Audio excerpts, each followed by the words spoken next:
Vale.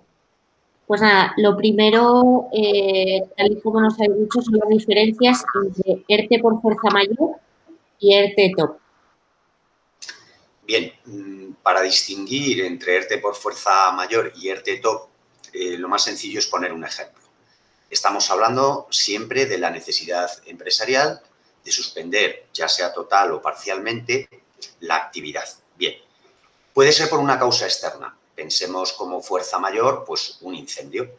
En este caso, la fuerza mayor son medidas gubernamentales derivadas de una pandemia, de la COVID, correcto. Entonces, ¿en qué se diferencia? Pues que cuando se trate de causas ETOP, estaremos aludiendo a causas internas empresariales. El acrónimo, esas siglas ETOP, aluden a causas económicas, técnicas, organizativas o de producción. Las mismas que para los despidos por causas objetivas. Además, se diferencian en cuanto a su tramitación. Por decirlo llanamente, tramitar un ERTE por causa de fuerza mayor es mucho más sencillo que un ERTE ETOP. Requiere una autorización, el ERTE por fuerza mayor, de la autoridad laboral, se lo tenemos que solicitar, va a constatar que efectivamente concurre la causa para ese cierre temporal y, por tanto, quedaremos autorizados a aplicar las medidas de suspensión o las medidas de reducción de jornada. Va a conllevar unas reducciones de cuotas en la seguridad social y va a tener una duración limitada, que sabemos que es esa que se va prorrogando y que tiene a empresarios y trabajadores permanentemente pendientes. De momento está prorrogado hasta el 31 de enero del año 2021. En cuanto al ERTE top, ¿por qué es más complejo? Porque requiere, primero, presentar mucha más documentación contable, fiscal, etcétera, de la empresa, y porque además va a exigir que haya un periodo de negociación con la representación legal de los trabajadores, lo cual implica, pues siempre, evidentemente, más tardanza y una mayor complicación. Por último, la diferencia también es que en el ERTE por fuerza mayor, los efectos, con independencia de cuando lo solicitemos y cuando se nos autorice, los efectos respecto a deducciones de cuotas, etcétera, se van a retrotraer a la fecha de la medida. Por ejemplo, en marzo se produjo el decreto de estado de alarma. Quien lo solicitó en abril, ¿a partir de cuándo? Se retrotrae a marzo. Desde esa fecha va a poder tener deducciones, etcétera. Mientras que el ERTE ETOP va a desplegar efectos desde la fecha en que se lo comuniquemos a la autoridad laboral y, por tanto, desde que les comuniquemos a los trabajadores las medidas. Nunca va a tener un efecto retroactivo. Vale, Julio. Las siguientes son soluciones a prestaciones de seguridad social para autónomos, pero en la medida de lo posible te voy a pedir que nombres algunas, pero no hace falta que sean todas, porque tiene que ser la información como muy precisa. Bien. ¿Vale? Así que nada, cuando quieras. Bien. Si hablamos de las soluciones para los trabajadores autónomos desde el punto de vista de seguridad social, siempre en relación con los problemas derivados de la COVID-19, tenemos que aludir, por ser el más reciente, al Real Decreto 30-2020, el Real Decreto Ley 30-2020, que es donde se ha modificado los supuestos en los que los autónomos tienen derecho a percibir la prestación por cese de actividad. Y establece la norma dos supuestos. ¿Qué ocurre cuando un empresario se ve obligado, como consecuencia de una medida gubernamental, a cerrar su actividad? Bien, pues en ese caso tendrá derecho a la prestación de cese por actividad, siempre y cuando esté de alta en el RETA, esté al corriente de pago de las cotizaciones. Si bien es cierto que si no lo está, le permiten que se ponga al corriente para poder percibir la prestación. Además, tenemos que tener en cuenta que los efectos se producirán el primer día del mes siguiente a la fecha de solicitud. A partir de ahí se producirán esas deducciones. Será incompatible con la percepción de ingresos por cuenta propia. Evidentemente, estoy cerrado, no puedo tener otra actividad por cuenta propia. Y si es compatible con la percepción de ingresos por cuenta ajena, siempre y cuando sean inferiores a 1.188 euros al mes. ¿Cuál es la cuantía de la prestación que se percibe? el 50% de la base mínima de cotización en la fecha en que lo solicito. Además, durante ese periodo en que se mantenga la actividad suspendida, el empresario tiene que saber que se va a mantener en alta en el régimen de seguridad social, que además está exonerado de la obligación de cotizar, pero que ese periodo se va a entender como cotizado a todos los efectos. La gestión para realizarlo, para solicitar la prestación, se hace a través de las mutuas.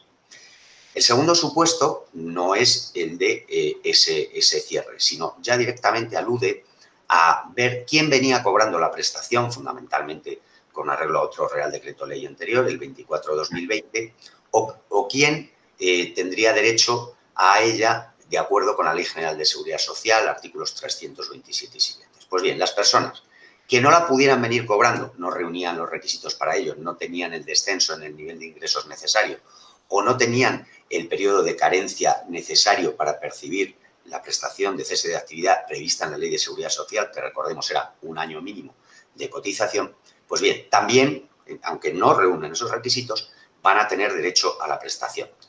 ¿Qué requisitos se le exige a estas personas, a estos empresarios autónomos? En primer lugar, no tener ingresos procedentes de la actividad por cuenta propia en el último trimestre del año 2020 superiores al salario mínimo interprofesional. En el último trimestre no he logrado ganar más de 950 euros. Además, en el cuarto trimestre tengo que tener una reducción de al menos el 50% de los ingresos con respecto al primer trimestre, a los ingresos obtenidos en el primer trimestre del año 2020. Tenemos que saber que es incompatible la percepción de esta prestación con ingresos también por cuenta propia y con otros ingresos por cuenta ajena si superan los 1.188 euros al mes. La cuantía de la prestación, idéntica a la anterior, el 50% de la base mínima de cotización correspondiente al mes en curso, al mes en que se hace la solicitud.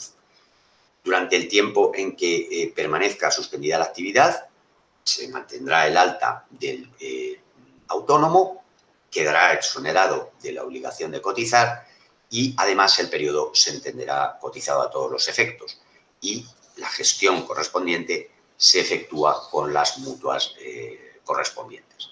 Por tanto, entiendo que se ha intentado llegar al máximo número posible de situaciones extendiendo la prestación de cese por actividad en el máximo posible, incluso para aquellas personas que no tenían inicialmente derecho a ella.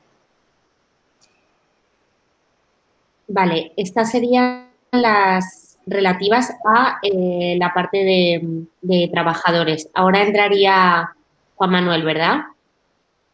Sí, vamos a ver, yo me he referido en todo momento a los autónomos, dado el cariz de todas las preguntas, que es situación de crisis, situación de cierre, porque entiendo que no les interesa estrictamente las de los trabajadores. En casos de cierre, por otra parte, no hay nada que decir. Me refería a la parte laboral, que me he expresado. Sí, correcto. Vale, pero sí, para autónomos, al final es a quien nos dirigimos. Vale, correcto. Vale, pues muchas gracias, Julio. A ti. Si quieres desconectarte porque tienes cosas que hacer o lo que sea, sin problema. Vale, pues muchas gracias. Nada, a vosotros. Buen fin de semana. Igualmente. Hasta luego. Igualmente, Julio. Muchas gracias. Vale. Bueno, Juan Manuel, la pregunta sería situaciones de insolvencia y diferencia. No sé si mi imagen llega, que yo no me veo, no sé si eso importa o no importa. Sí, yo te estoy viendo perfectamente. Pues yo no. Sí, Juan Manuel. No, tú no te ves, pero se ve perfectamente. Vale, perfecto. Vamos la imagen. Vale. Decía que la primera es situaciones de insolvencia y diferencia con las empresas a causa de disolución. Y en la medida de lo posible, por favor, Sí. Muy escueto, lo más que pueda. Gracias. Si tenemos que repetir algo, pues lo hacemos. No, intento que sea así, sea. Venga. Gracias. Pues cuando quiera. Bien, en las empresas se entiende que cuando están en insolvencia, tanto una persona física como una empresa, está en insolvencia cuando no puede atender regularmente los pagos ordinarios, sus obligaciones de pago. Se encuentra en una situación de dificultad, de falta de liquidez y no puede cumplir con las obligaciones más inmediatas.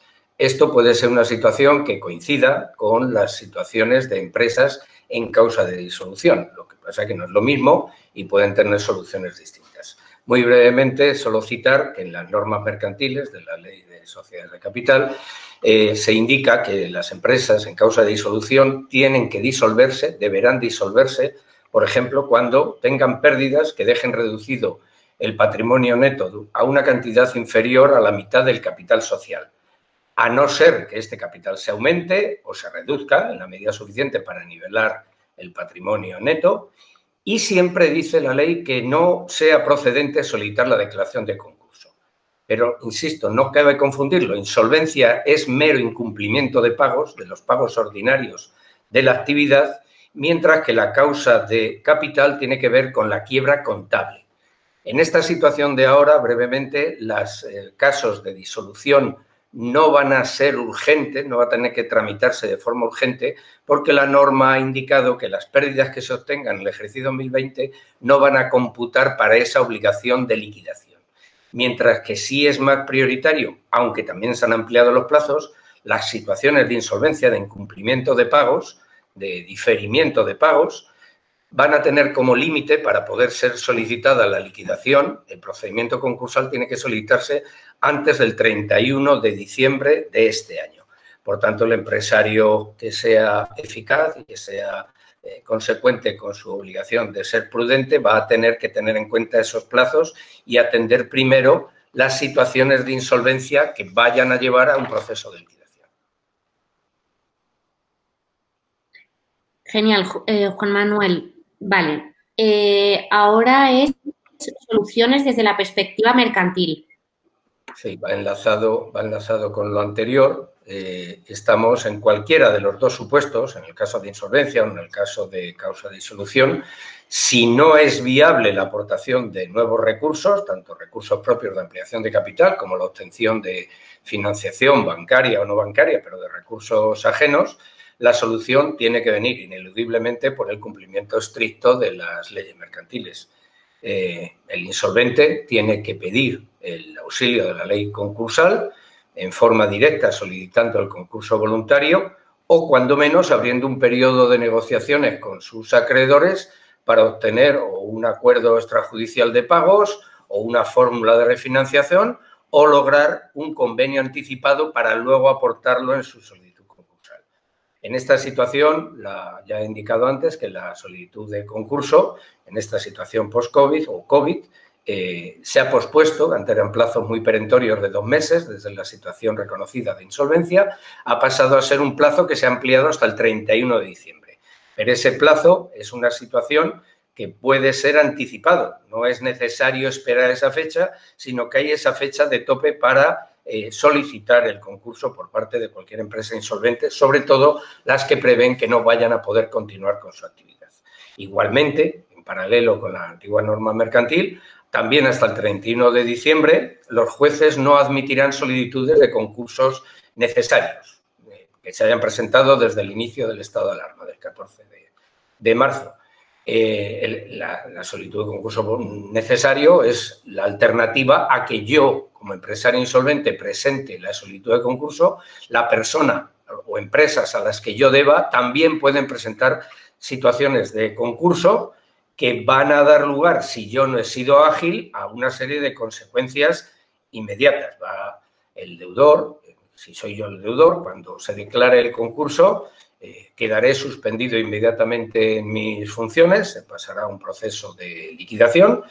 Además, se presume que el concurso que ha instado el acreedor va a tener visos de ser declarado culpable y eso, evidentemente, va a suponer un grave perjuicio para los administradores que tienen que atender deudas que no hayan atendido la sociedad. También, adicionalmente, si no he cumplido con los plazos, tendré vetada la posibilidad de acogerme a un acuerdo extrajudicial de pagos en los trámites del propio concurso. La recomendación básica, por tanto, es afrontar con agilidad, con rapidez, lo que haya que hacer. La pasividad puede suponer no solo que la empresa se vaya a extinguir, sino que además la responsabilidad del administrador puede ser declarada, o con gran seguridad va a ser declarada, para que atienda personalmente todas las deudas sociales que no se atiendan por la liquidación del patrimonio social. Vale, Juan Manuel, aquí has hablado tanto de la perspectiva mercantil como la concursal. He iniciado la concursal, pero solamente he indicado que hay que atender a las leyes mercantiles. La cuestión concursal sí quería darle un sesgo positivo, al menos de aclaración de ciertas materias concursales importantes. Vale, pues cuando quieras.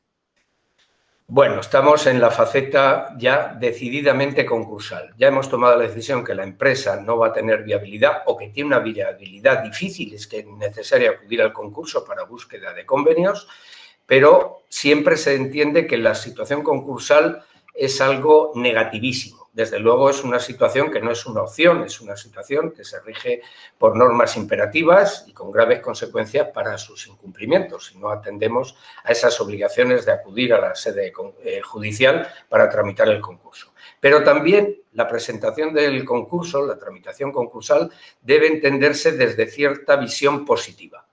Hay ventajas, 4 beneficios inmediatos y una ventaja general que es para mí la más importante. En principio hay que entender que si el deudor insta el concurso de acreedores, va a conservar todas sus facultades de administración y disposición del patrimonio. Va a tener que atender a las indicaciones y a la supervisión del administrador concursal, pero va a poder seguir manteniendo la defensa de su empresa hasta el último momento. En una situación de declaración de inicio de tramitación de concurso se suspende el devengo de intereses de todas las deudas que tenga la empresa, excepto las de deudas con carga hipotecaria, con carga real. También es otra ventaja que se van a paralizar todas las ejecuciones de garantías, tanto todo lo que pueda haber sido iniciada de demandas judiciales anteriores, cualquier orden de embargo previa va a quedar suspendida. Una ventaja considerable es la posibilidad de alcanzar los acuerdos, tanto extrajudiciales como los convenios, que van a suponer una suavización importante del importe de las deudas y un logro de plazos adecuados, amplios, para lograr salvar la empresa. Tanto los acuerdos como los convenios no hacen más que intentar salvar la empresa, garantizar que haya capacidad de sobrevivir a aquellas empresas que están pasando por una situación compleja, pero que puede ser transitoria. Y por último, ya lo he indicado antes, la ventaja general para mí más importante es que una tramitación en tiempo y forma de una solicitud de concurso con buen asesoramiento, con una contabilidad y documentación adecuada, va a permitir que el juez entienda que es una situación de concurso fortuito, no provocado por la pasividad del empresario o de los administradores y que, por tanto, no obligue a la asunción de deudas personales por las deudas que deje la sociedad sin cumplir.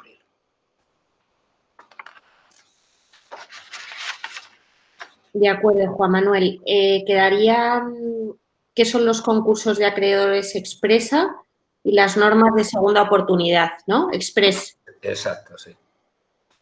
Bueno, los concursos de acreedores express, tema absoluta inmediatez y de absoluta novedad, aunque existen desde hace años, la normativa ya recoge hace años la posibilidad de concursos que se tramitan de una forma especial. Es una versión del concurso de acreedores en donde si el juez considera que no hay activos suficientes para el pago de los gastos, ni siquiera de los gastos de tramitación del procedimiento, ni hay acciones de resarcimiento, acciones viables de responsabilidad contra el administrador o de recuperación de activos que hayan salido de la sociedad de forma irregular, pues entonces puede decidir archivar directamente el concurso, ordenando la disolución de la empresa, de la mercantil, y extinguiendo plenamente la sociedad en la misma resolución judicial, aunque haya todavía un proceso de liquidación de activos que queda en manos del propio empresario deudor.